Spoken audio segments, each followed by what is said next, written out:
So on December 9th, 2020, at approximately 4 o'clock in the morning, the police attended at the Dumas family residence in the West End, claiming that there was a complaint that Pacey was in possession of a weapon earlier in the evening at a different location.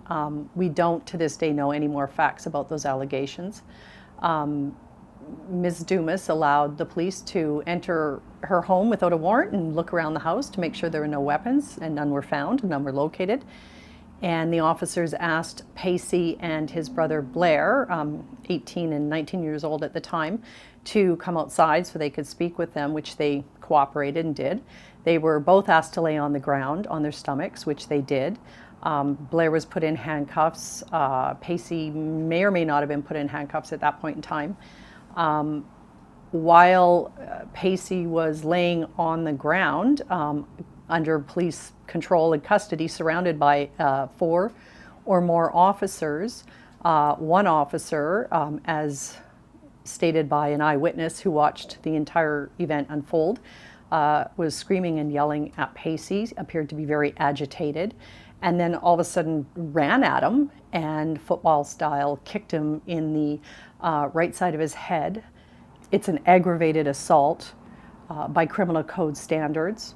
It's being investigated to determine if Section 25 of the criminal code applies to assist the officer in any way in terms of whether or not his use of force was appropriate. But when you have a kid, and Mr. Dumas at 18 years old, a teenager, is a kid, 5'7", 110 pounds, surrounded by multiple armed officers laying face down on the ground.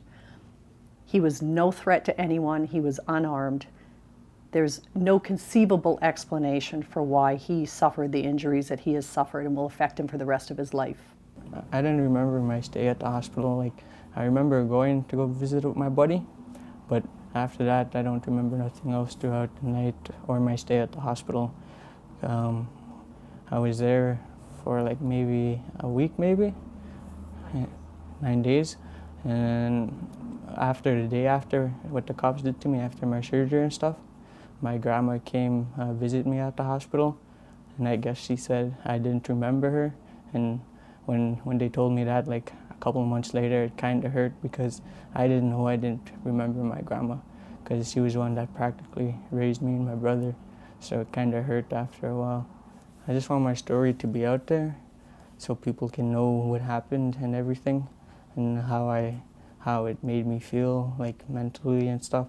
I have my days where I'm like real depressed and can't sleep, can't eat, be staying up real long, and I have my days where I'm sleeping all day till the nighttime, till the next day.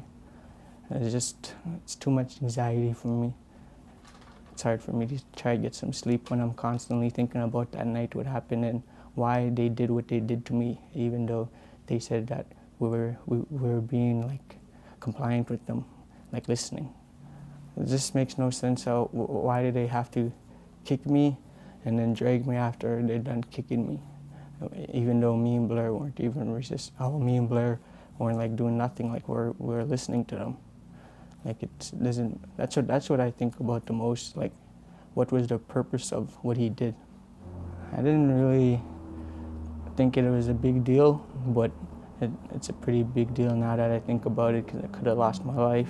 I was in the ICU and everything. I could have lost my memory. It could have been worse, but I'm still me, and I'm happy.